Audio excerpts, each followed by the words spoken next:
I'm the director of the education program for the Accords program here at the University of Colorado Anschutz Medical Campus. We are the Adult and Child Consortium for Health Outcomes Research and Delivery Science, or Accords, and we host the Colorado Pragmatic Research and Health Conference and this seminar series, as well as other educational seminars through the University of Colorado. This seminar series is about planning pragmatic research in health and focused on public health research and health services research. And it follows from our conference that we had this summer, which I hope many of you were able to attend. And the research that we do includes health services, health outcomes research, as well as dissemination implementation science. And we have methodological cores and programs focused on health services, including consultation, training, and grant development. And we are hiring. We have a number of analyst positions and a doctoral level PhD biostats position available as well. So I encourage you to reach out to us if you're interested in applying or have colleagues who would like to. Today's talk is from Dr. Chris Knoepke, who is in the Department of Cardiology here at the University of Colorado, and he's going to be presenting on a method that he uses for stakeholder engagement and designing pragmatic research called Audioelicitation Interviewing. And this is a method used for what we call designing for dissemination, or beginning with the end in mind, preparing for research in ways that really address the needs in the context of your stakeholders and your audience. Dr. Knoepke is an assistant professor in the Division of Cardiology and affiliated faculty with Accords in our Data Science to Patient Value initiative. His primary research interests are in supporting patients making complex, stigmatized, and emotionally burdensome medical decisions. He's supported in this work by a K-23 from NHLBI, as well as a Career Development Award from the American Heart Association. We do have several other seminars coming up. If you could go to our next slide there, Jordan.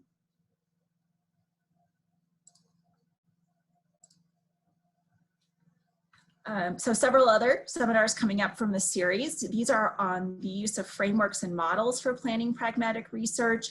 And one is on a study that was conducted here at the University of Colorado on implementing technology and medication-assisted team training and treatment for opioid use disorder in rural Colorado.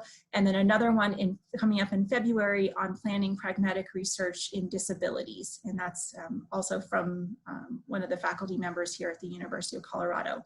We do have a number of recorded seminars available on our website, as well as links to all of our conference content from the summer as well. Also want to make sure everyone's aware of our Pragmatic Scientist blog, and you can see the link there if you wanted to check out our learning community for COPRH. There's a newsletter coming out this week, and our first blog post is live on shared values for pragmatic research in health. And there's a discussion that we encourage everyone to participate in, thinking about what are the underlying norms, beliefs, and values for pragmatic research, and how we can develop a more collaborative culture. Next. And at the end of the seminar, we have an evaluation we would love for you all to complete. And you should be receiving an email asking you to complete this form at the end of the seminar. We'd really appreciate your input. We do take into consideration what everyone says about what they would like to hear. And of course, as I mentioned, the webinar will be archived on our Accords Education website for future viewing. All right, so I'm going to turn it over to Chris for his presentation. Wonderful, thank you. And thank you for the awesome introduction. It's been a fantastic series so far, and I remember the conference from last summer was also incredibly well put together, and you all deserve tremendous credit for that. And I'm honored and excited to share. Can everybody see my slides, by the way? Either Bethany or Jordan, if you could jump in if something's wrong. All right, good. To share, you know, a method and sort of associated philosophy that I use and that we use called Audioelicitation Interviewing in the course of developing what we hope to be highly pragmatic, highly useful, highly well-considered tools to support patient-centered care. Again, using these designing for dissemination methods, beginning with the end in mind. I literally thought about having a slide that basically featured Dr. Kwan here and Ross Bronson from Washington University in St. Louis, sort of championing designing for dissemination. But the idea here is to develop data which is highly pragmatic. I'm going to share with you some of the struggles with the method that end up being perhaps less than pragmatic or a little bit more challenging, and will be interested to hear any thoughts or considerations or questions that you have at the end. I've left hopefully plenty of time for that, but I'm looking forward to hearing what everybody on here has to say. I scanned the list of participants too. I see a number of people who I know, and I'm excited that you're here, and also a number of people who are new to me. So excited to meet you all as well. So like it says, what we're doing here is considering all users, designing for dissemination using Audioelicitation Interviewing. And what this sort of gets into, and I guess I'll start with my disclosures. There's nothing that's particularly relevant up here other than if you see in my grants and research support that my K-23 from NHLBI actually supports. This is what I'm reporting here is actually AIM-1. This started, my funding started in, let's see, August. So we're still in the midst of sort of COVID and getting things moving, but we are moving. And I'm excited to share some of what we've discovered so far. But the rest of that is not relevant to this, but this is highly relevant to what we're talking about here, where somebody's got the chat going. All right, there we go. Bethany's got that. So I'll try to keep an eye on the chat too if you have anything that you'd like clarified in the moment.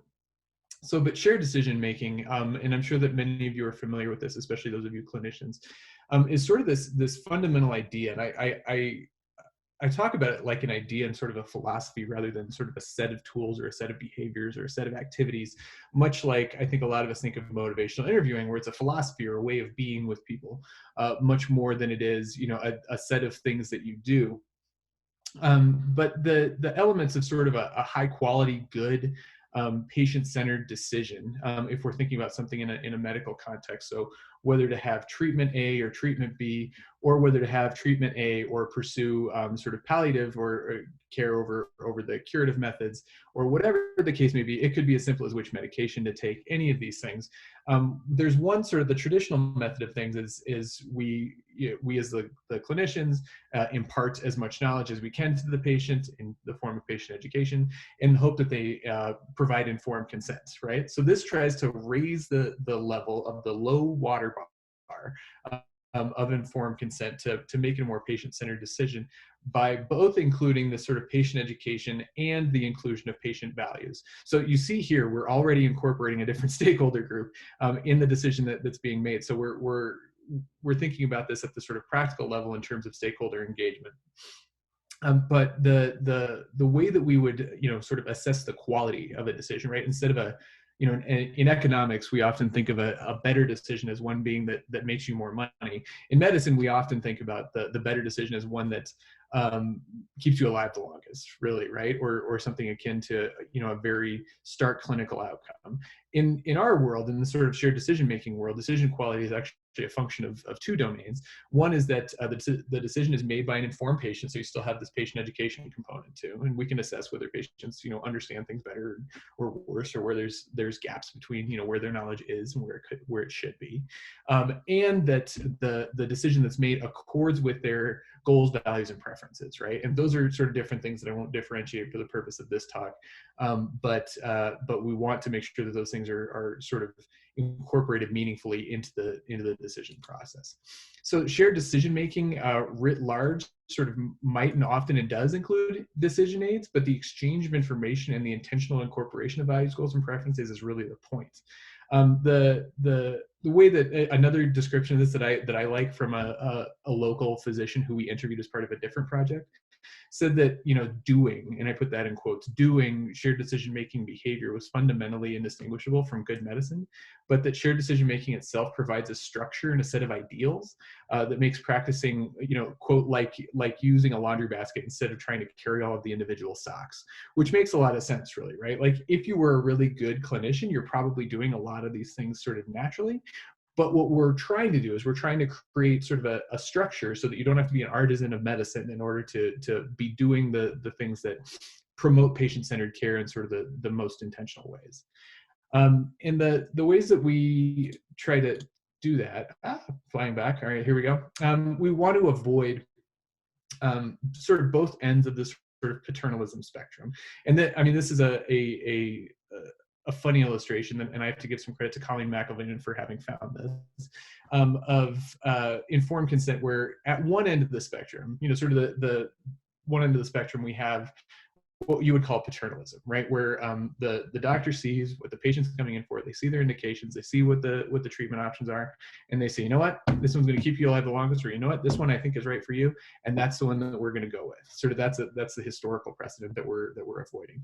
But we also want to avoid the complete other end of the pendular swing, which we might see here, where we just sort of lay everything out for a patient and say, all right, here's all the information, here's everything that you would ever want to know, and so make your decision and then come back to us and let us know. That's more consumeristic if you think about it, and it's really more a form of abandonment, which is not great. You want to actually share in this, so that's the shared part of the decision making, where the definition that we like to use is sort of a meeting of experts, where the doctor or nurse or PA or whoever it is sharing their knowledge about medicine, about diseases, about treatments, about what they've seen work for other people, about the, you know, sort of the population-based experience, and of patients who they think are sort of like them. They bring that expertise, and what the patient brings is expertise in themselves, in what's important to them, in their experiences from the past, in what they want to get out of treatment, in what they'd like to be able to do in the future, in what they'd like to be able to avoid in the future, all of those things. And when you create sort of a multilateral exchange of information, you create the conditions under which those sort of good decisions can happen, if that makes sense. So really then what you're thinking about when you're creating tools that are meant to support these conversations, and I say tools, knowing very well that in most cases what we're talking about here are decision aids, right? So they're booklets or videos or brochures or websites, or, you know, that are varying levels of interactivity, varying levels of sort of literacy or sophistication, that are meant to sort of help make this exchange of information occur. But they could also be training. They could also be methods of pushing patients through the clinical workflow so as to maximize their opportunity to share their values, goals, and preferences. We don't know. That sometimes the format, the channel, has to match the reality of practice, and that's a sort of highly pragmatic element of this. But how to do shared decision making is less clear than what good shared decision making is. So so what the patient might need, if you're thinking about this in the context of, let's say that the gentlemen here in the picture are trying to come together on some sort of decision, right? And this is a weighty decision. This is, you know, should you pursue, should you get this surgery? Should you keep going with medicine? Something like that. And what the patient might really need, you know, from their sort of perspective, might be, you know, just sort of the reassurance that the doctor's there.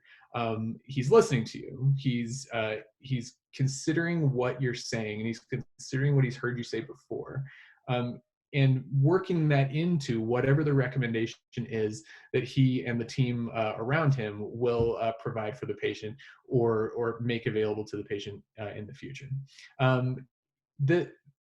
The problem, though, is that those needs don't always completely align.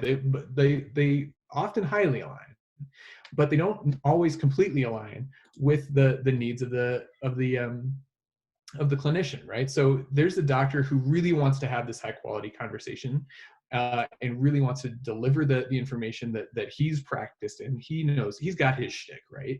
And he wants to get that out quickly. He wants to hear what the patient has to say. He wants to incorporate that. He wants to understand that so that they can make the best decision moving forward. But one of the other issues is that he has to be mindful of the other 7 patients that are in the waiting room, right? That's one of those sort of common tensions that we see when we're talking about shared decision making or introducing anything new into the clinical workflow, is the issue of time. And patients want more of it. Clinicians don't have more of it to give. So what do you do with that?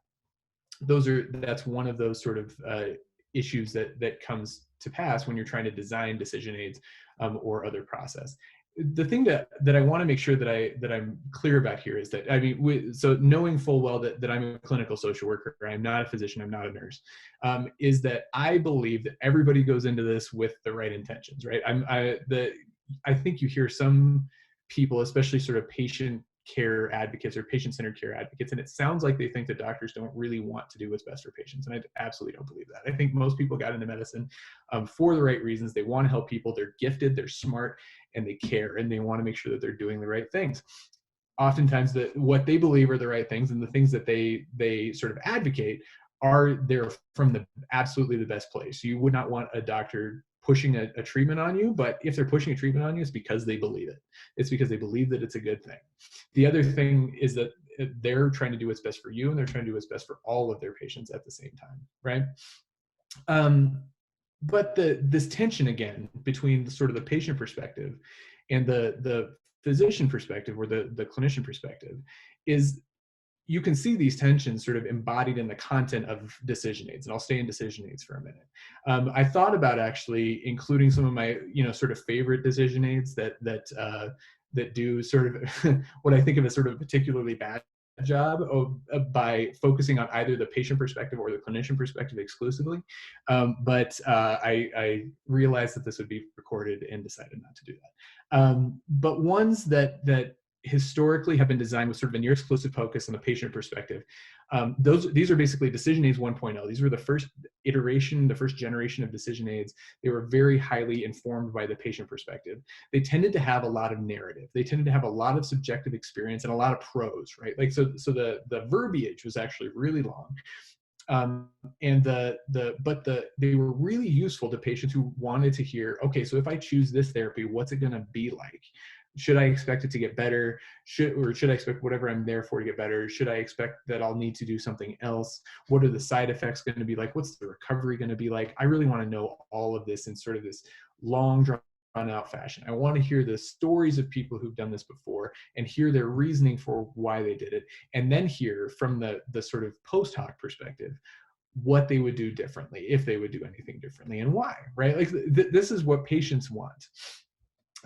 That's very evident again in the first few generations of decision aids, which almost universally got left on shelves and or recycled because they didn't meet the needs of the other user, right? So basically those decision aids were thinking about the patient as the user. What they sort of ignored, and what we've learned since then, is that really there's sort of two levels of users, right? If you're thinking about this from a design perspective, is that the first level user is actually the clinician, and the second level user is the patient.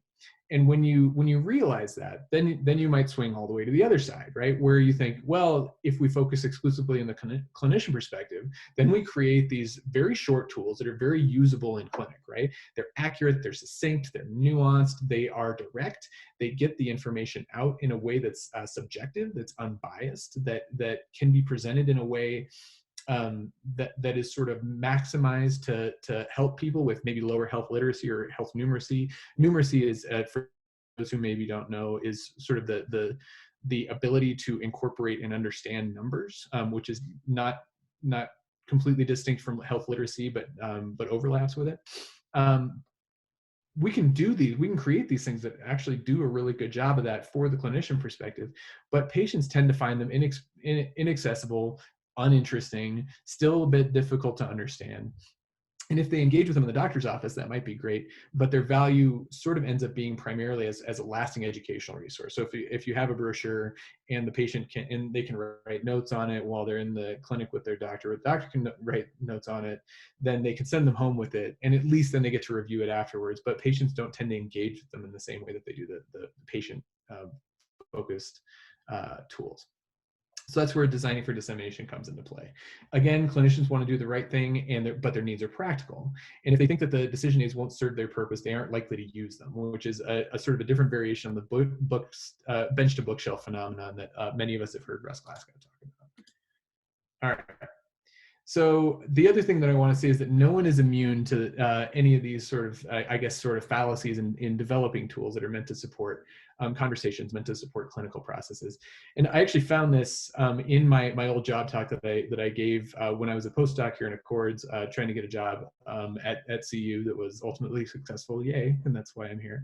But rather than go on a narcissistic journey about where I've been, what I've done, I wanted to focus on two points in my own personal history where I was making decision aids that I didn't realize at the time were decision aids, but that fell into this trap.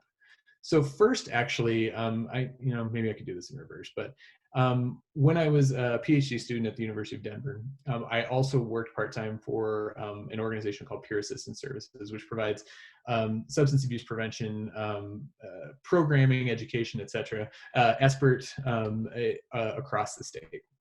And as part of that, I created, all by myself, with very little input from anybody else, little cards which were meant to support sort of expert style conversations about newly legal marijuana use. So like among adults over the age of 21 who are recreationally using marijuana or using medical marijuana in a variety of different circumstances. But they were meant to be used in clinic when talking to a nurse, whether that be in sort of a primary care or an urgent care or an emergency care setting. And these were supported for dissemination statewide by both Medicaid and the Colorado Office of Behavioral Health. Now, if I could get response from anybody, I would. I'd ask people to raise hands, but that's a little bit difficult to do here now. But have any of you used these cards? Yeah, and the answer is going to be no. Of course you haven't, right? Because they did not incorporate the perspective of patients in particular, and only marginally included the perspective of clinicians. And they came from an agenda, and that comes through very clearly. The agenda was to reduce potential misuse of marijuana when we were all very concerned, or at least some people were very concerned about the potential for massive misuse of marijuana across the state. Okay, so that one didn't get used. One that did get used actually for a little while, but was one that I helped create while I was a GRA at the Center for Mental Health Services Research at Washington University in St. Louis. And I helped create these tools and educational resources and referral packets and stuff, which were meant to support high quality referrals for psychiatric evaluations for children who are in the child welfare system, right? So one of the things that we had heard and that had sort of come out both qualitatively and quantitatively is that child welfare professionals in Missouri and Illinois, which were our sort of base there, were unsatisfied with the specificity and the quality in general of psychiatric evaluation notes after they'd referred children who were being served by the child welfare system for psychiatric referrals. And so we created actually really good and accurate tools. These resources were on point. They were clinically informed. They incorporated what we thought we'd heard from child welfare professionals, but which, to my knowledge, they're not even anywhere on the internet anymore, because other than the resource that we provided that has to do with sort of the what medications are out there and for what maybe are some of their off-label uses, right, to help child welfare professionals understand that from an educational standpoint. This was actually led by two very prominent dissemination implementation scientists, but what we didn't sort of think about at the time were what would be needed to sort of incorporate the needs of each sort of stakeholder group. So that would be child welfare professionals, that would be psychiatrists, and that would eventually in some way include the children being served in the system. No one is immune from this process of creating things that don't necessarily get incorporated into practice. And this also, incidentally, this is an interesting little aside where when we think about trying to promote and disseminate shared decision-making and shared decision-making like behavior, one of the ways that we think that might work and try to sort of force it by sort of creating new needs for clinicians being the first user group in this is by policy, right? And CMS, so Medicare, Center for Medicare and Medicaid Services, has tried to do this recently with some mandates which require shared decision-making, documented shared decision-making in a couple of different contexts. The one that I'm talking about here is the Watchman procedure, which if the clinicians might know, but others might not. For people with atrial fibrillation, there's this device that can be put in via catheter into something called your left atrial appendage, which is sort of this windsock that's hanging off of the side of your heart, where it's thought that a lot of embolic strokes start, but they basically put this like an umbrella kind of over it from the inside to try to block in whatever might be there and prevent it from coming out and going into the rest of your body and creating problems, right? But there's the data on them is mixed. We'll just go ahead and leave it there, despite the fact that the FDA has approved it for prevention of stroke among people with certain types of atrial fibrillation and certain bleeding and other risks. This mandate, though, is 2 years old. I gave a talk on it at the Heart Failure Society of America last year. And one of the things that I did was I had a friend of mine. So this is Jonas Cooper here in this tweet that you see. He's an electrophysiologist at St. Luke's in St. Louis. And I asked him to put this out to the electrophysiology community because A, he actually has a Twitter account, and B, he's a credible member of that community and is actively involved in this EP group, which I think is hilarious for EP, for electrophysiologists. But anyway, so he put this out asking his colleagues across the country, and there were, thousands of people who saw it. There were 71 responses, so it's not super scientific, but it's not necessarily a bad thing to look at either. Asking them, what do they think about the Medicare mandate for shared decision-making in Watchman, in these devices? What do they think? What are you actually doing to meet the mandate when you're talking to patients about whether to get a Watchman device? So if you think about this is 2 years in, and conceivably, people would be losing the possibility for reimbursement for what is actually a very lucrative procedure if they weren't documenting that shared decision-making was happening according to the guidelines set forth by CMS. And this had been going on for 2 years, so people would have had what you would think would be ample time to develop a whole process and make sure that it was happening.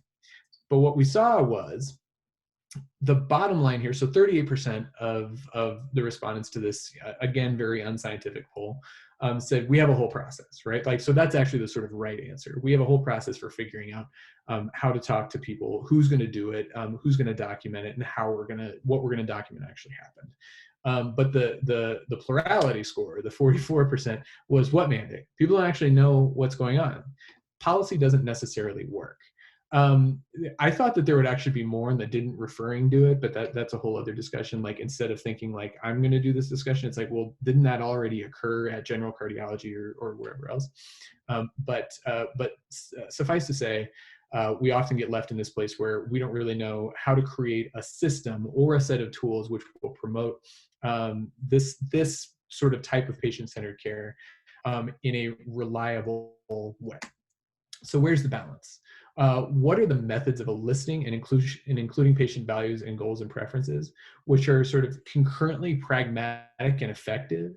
And what can we learn from the manner in which values elicitation is already done? This is where the highly pragmatic view, I think, comes in. It's where I sort of was coming from when I wrote this grant in the first place, which was values elicitation happens in some form or fashion in regular clinical practice. And I mean, the quality and the type of it varies considerably, according to the relationship between the clinician and the patient, the clinician themselves, and sort of how they are interpersonally, and sort of what they do and their comfort in doing that, and a whole host of other variables. But we know that there's sort of the practical ways that it actually happens, and that those are more likely to be expanded and useful in clinical practice with other clinicians who don't incorporate them maybe as meaningfully for a variety of reasons. Then the other ways that we think of eliciting values or trying to figure out what's important to patients, which thinking from a social science lens might involve a measure or a checklist that has like literally hundreds of items on it, which is never going to be incorporated into clinical practice. But we can do these things. We can do them in a very psychometrically sound way, but they're not pragmatic. They're not going to be useful in the clinical sphere. At least that's what I would argue. So One of the ways, and I know that we're getting to the methods part of this, that we're trying to do here is this values, or sorry, excuse me, is elicitation interviewing. And what I'm doing in this project is audio elicitation, but I was first introduced to this concept. Megan Morris, who will be presenting in a later version of this, has a lot of familiarity with this as well. But I became familiar with this, at least passingly, when I was in graduate school. And Deborah Paget, who some of you may know is sort of a prominent qualitative researcher at the Silverman School of Social Work at NYU, came and was giving a talk at DU about a variety of qualitative methods, which she then also used to promote one of her students who was finishing his PhD at the time, named Benjamin Henwood, who is now an associate professor in the School of Social Work at USC. So he landed and did very well.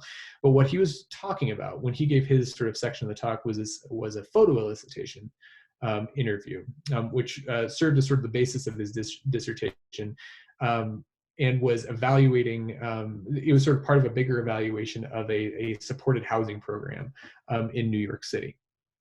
And what they were doing was sort of evaluating both the direct and community level impacts of the supported housing program. And what he did in his component of it was he gave residents in this program the little disposable cameras that I don't know if they're still around, but they were at that time anyway, and had them take a bunch of pictures and of their environment, of where they live, what surrounds them and their families. And what he asked the people to do was to take pictures of two domains: things that you like about the program and about the housing, and things that you don't like, or things that are not going quite so well about it. And then they got the pictures back, brought the folks in, and then used those pictures to sort of cue an interview, right? So think about what this provides you, right? And I'm going to come back to this in a little bit, but think about this from a data standpoint. What you have now is you have three sort of distinct areas of data and analysis that you can make use of and triangulate off of each other. He had the photos, then he has the interviews, and then he has sort of the interplay between the two, where the participants are describing what they see in the photos and what they like or dislike about either one, right? So any sort of elicitation method fundamentally uses one set of stimuli, typically created by the participant themselves or in which they participated in its creation, to cue or otherwise sort of organize responses to later questions. And this lends sort of a layer of depth and credibility to the data itself, so that first level of data, and this like absolute treasure trove of data from which you can now do interrelated qualitative and mixed methods analyses. I'm seeing a question in the chat: can I discuss the difference between elicitation interviewing and Photovoice as research methods? So I'm actually far less familiar with Photovoice, but what I will say is the value I see in this is being able to very quickly, very succinctly, and very clearly hear the voice of the participants, both in their own words, projected through different media, and explained in their own sort of ways of thinking. Like they draw the thematic map for you because they show you something and then they explain it to you in a way which is really difficult to and yes, between this and cognitive interviewing as well, in a way that sort of makes most sense to them. Now, cognitive interviewing is a little bit of a different experience that I am more familiar with. It would be that the stimulus is user generated, and that you're getting in a cognitive interview. And so the cognitive interviewing that I've done in the past is typically have to do with if you're developing a measure, something that you can do is you develop the measure, you try to, as part of the field testing of the items themselves, so the questions that people will answer, you have them go through it, and you're interviewing them while they're doing it. You're asking them to sort of reflect on what do you think that term means, or what do you think of when we show this to you, and how are you responding to this, right? So like, are you thinking about when we say, if you were developing the PHQ, you'd say, what do you think it means by down, depressed, or hopeless? Like, what does hopelessness sound like to you? And then they'll describe to you what they're getting at when they are reflecting on that and putting down their score. And what you want to be sure of, one of the things that you're checking for there is that the content of what they describe matches the content of your items, or what you think that you're targeting, right? It's a validity check, in a way. But in this, they are creating the stimuli themselves, as Tina pointed out. And then they're reflecting on it. So you are doing this. So it's a little bit like that second set of the cognitive interview. But what they're doing is they create the first stimuli, and then they respond to it as well. So I actually included here a little bit of an example. Oh, here, let's go back. So this was from, you're welcome. These were actual pictures from Dr. Henwood's presentation. And fundamentally what he got at was, like, you could see the picture on the top was something that was good. And then there were things on the, like the picture on the bottom of the outside of the building, that were bad. And again, if I were doing this in a more interactive way, I would ask, it maybe is just a little bit like Photovoice, and I'm not exactly sure precisely what the differences are, but I'd like to dig into that a little bit here in a second. What he found was, and this is super succinct, was that basically things on the inside of the apartments were good.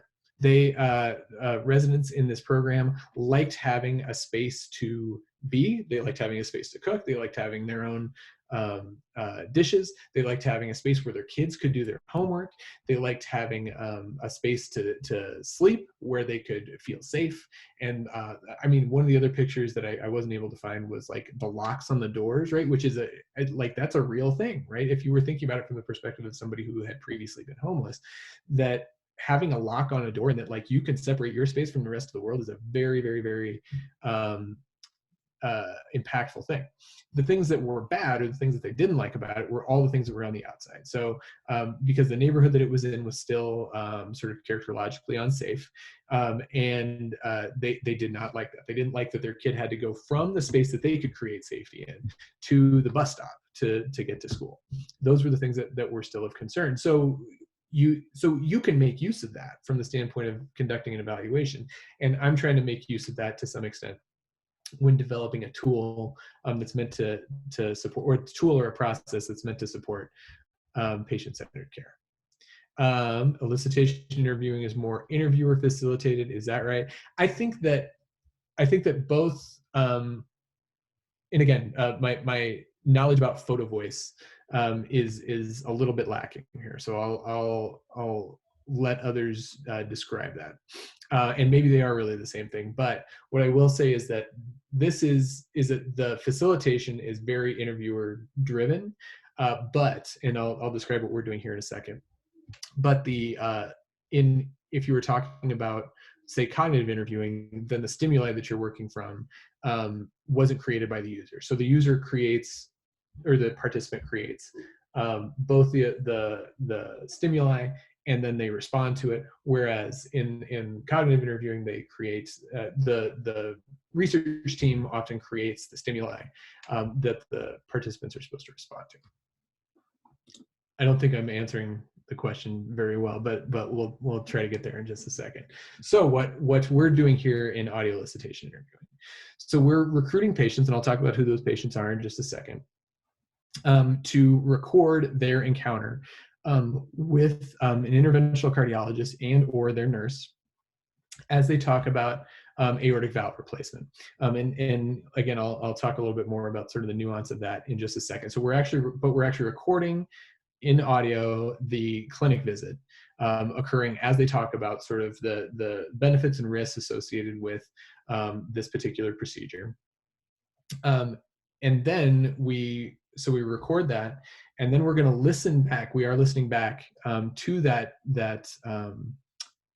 that audio with the patient themselves, asking them to reflect on various components of that conversation, to get an idea of a whole bunch of things. Some of the things that we're looking at are what questions were you left with after the fact? Where were you, where did you feel like you jumped in and said what was important to you? How do you feel like that changed the conversation afterwards, or did it change the conversation afterwards? What are things that you'd wish that you'd said? What do you think that you wished you were asked? And then how could we make you or people like you more able to share what is meaningful to you about each of these options in the future, right? So it's that same kind of thing. Hopefully then leading to a sense of, what do clinicians already do to try to pull this out? What do patients like about that? What do patients think could be improved about that? And then how can we develop something that actually accomplishes that goal? So the inclusion criteria in this aspect of the project is, of course, they're 18 to 89 years old. They're considering transcatheter aortic valve replacement. Just very briefly, historically speaking, what people would do if you needed to have your aortic valve replaced, if you had aortic stenosis and it was symptomatic and it was becoming a problem, historically speaking, it was an open heart surgery, right? So they did the sternotomy, they opened your chest up, they could go in and surgically implant a new valve. More recently, so in the past 8-9 years, there's been this very rapid growth of what's called TAVR, or it will soon be called TAVI, where they can go in via catheter up your leg typically, and implant the new valve right in that way. The recovery is much faster. A lot of the sort of clinical outcomes are at least equivalent. And in some cases a little bit better, in some cases a little bit worse than traditional surgery. But when this was developed, the original sort of intent of it was to provide a clinical option to the roughly 1/3 of patients who were too sick to have surgery, right? To whom, you needed to have your aortic valve replaced, but you got to the surgeon and they would say, no, too risky. I don't want you dying or having an even worse outcome where you're debilitated for the rest of your life because of the surgery itself. So it was extending a therapeutic option to those people. And that's actually the group of people I'm still interested in, even though TAVR has moved down the risk scale and is now arguably the first line therapy, even for people with lower surgical risk who would qualify for surgery, even under contemporary circumstances. But again, in this group, we're targeting these prohibitive surgical risk people, so people who would not be a candidate for surgical aortic valve replacement. And English speaking, which I actually think kind of stinks, because we do have Spanish and French versions of the TAVR decision aid, so at least we can hit a couple of the more common first language groups that you would see. But the level of sophistication in having both interviewers and clinicians and everybody speaking in different languages is a little bit more than you're able to do on a K budget. Maybe that's something to do in future research. So this is actually a pretty well thought through, I think, process. It's a reasonably well designed process, although there aren't great resources out there in the literature. We're working on a methods paper right now at this point, actually. But what could go wrong? And I mean, you all know what the answer to that is. Absolutely everything can go wrong. If you think about it, this was also a project that was very much conceived in the before times, right? Before coronavirus sort of took over the manner in which we can conduct research and conduct clinical practice as well. But think about the logistical challenges here, and I'll go through some of the ideas that we've had to try to overcome them. One is that you now have to recruit outside the clinic, but record inside the clinic. And what we're doing right now is using Zoom to record the clinic visit with the nurse or doctor sort of signing into the meeting, and an RA listening in and timestamping particularly important sections of the recording. But then you have to get the recordings out of the clinic in enough time to get transcriptions done and the audio edited before the interview. The interview also has to happen before they have a procedure or elect not to. So you actually have this reasonably constrained window. It's about 4 weeks sort of historically, but that's still a little bit of a constrained window to try to catch somebody, try to meet the schedules of the interviewer, get the transcription done, get your audio elicitation guide so that you can point to specific points in the interview done. All of that is actually a relatively quick turnaround, and then there's just sort of the other realities of what what you need to have, what needs to happen, and who we're targeting with this. So the patients in this project are by definition older and sicker, right? Which is that's of course, that's always an ethical challenge, but that's less of an issue here. And there's some practical issues here, right? So ageism is a real thing, and it was actually really hard, disappointingly hard, to find a picture of an older person looking at a computer screen that either wasn't condescending and like them looking confused, or comically exaggerated and that they seemed really happy to be there. And the literature that's out there sort of consistently shows that older adults are actually more adaptive to technology than we give them credit for. But it's fair to say that many people in this project do and will have care partners who are there to set them up, help them respond to questions, etc., which creates challenges both in terms of consent, right? If the care partner is there and they're taking part of the interview, sort of, really, right? Or they're overhearing it and they're interjecting. And honesty, right? So what if a participant, so one of the patients, wanted to say, I don't really want to do this procedure, and I'm miserable, and I would really rather not go back to the hospital and have anything done, even if my doctor tells me this isn't a super big deal. But it would absolutely crush my daughter if I didn't give it every last shot. And that's a sentiment that we hear in the kind of work that we do here in the shared decision-making group at Accords, when you're talking about aortic valve replacements and heart failure treatments and things like that. That's a sentiment that people say, I'd really rather wouldn't do it. If it was just about me, then I wouldn't. But there's these other people who I'm worried about as well. Also, older and sicker people often have a hard time seeing and hearing, of course, and that's not a great combination when the point is to try to cue them with different sections of an audio file. One solution that we toyed around with was to email them a transcript of their clinic visit ahead of time, and I could sort of hear the clinicians cringing even from here, as there's definitely understandable concerns about liability if the patient had a transcription of their clinic visit, even if no laws were broken, even if they were providing absolutely top-of-the-line care. But risking losing buy-in from clinicians from the standpoint of practicality and designing for dissemination is definitely a no-go. So we opted away from that.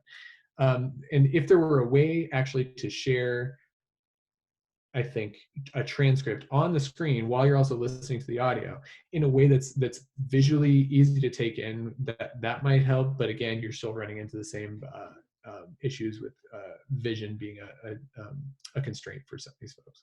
But the payoff, hopefully would be creating, again, this kind of encounter, or the kind of environment in which this encounter could occur, where a doctor is talking to a patient, or a nurse is talking to a patient and their care partner about what's right for them, and the honesty and the directness and the nuance can all come through within the needs of each party involved.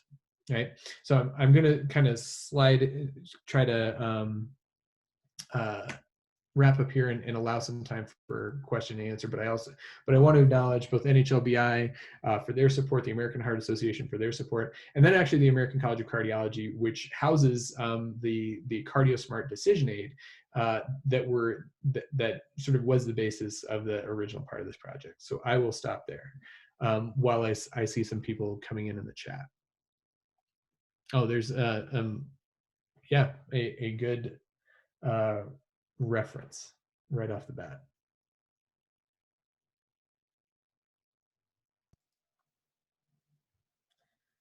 Thank you, Ariel. Chris. You're a great storyteller. That was very interesting.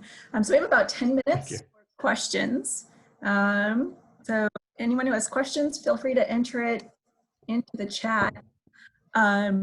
While we're seeing if there's any questions, I was wondering, could you tell me, what does it take to set up for this? What do I need as far as my equipment?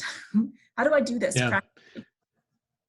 So that's a great question. And again, in the before times, or hopefully in the after times, what you would need is you need the ability to actually get into wherever you're going to get your stimuli from, right? So in our case, the original plan was that a research assistant would know that there was a potential person coming into clinic that day. And in our valve center, they do most of these consults on Mondays and Tuesdays. So that person could have just been in the waiting room on those Mondays and Tuesdays, especially when they knew ahead of time that there's a potentially eligible patient there.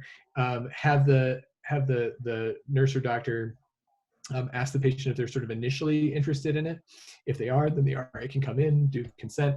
And if they say yes, then literally turn the the old style recorder on, put it down, and leave the room, right? And then they just come back to get the recorder as soon as they're done. They don't need to interact with the clinical encounter in any way, which is another sort of highly pragmatic element of this, right? Like once the consent has happened and the recorder's turned on, everything else goes back to normal.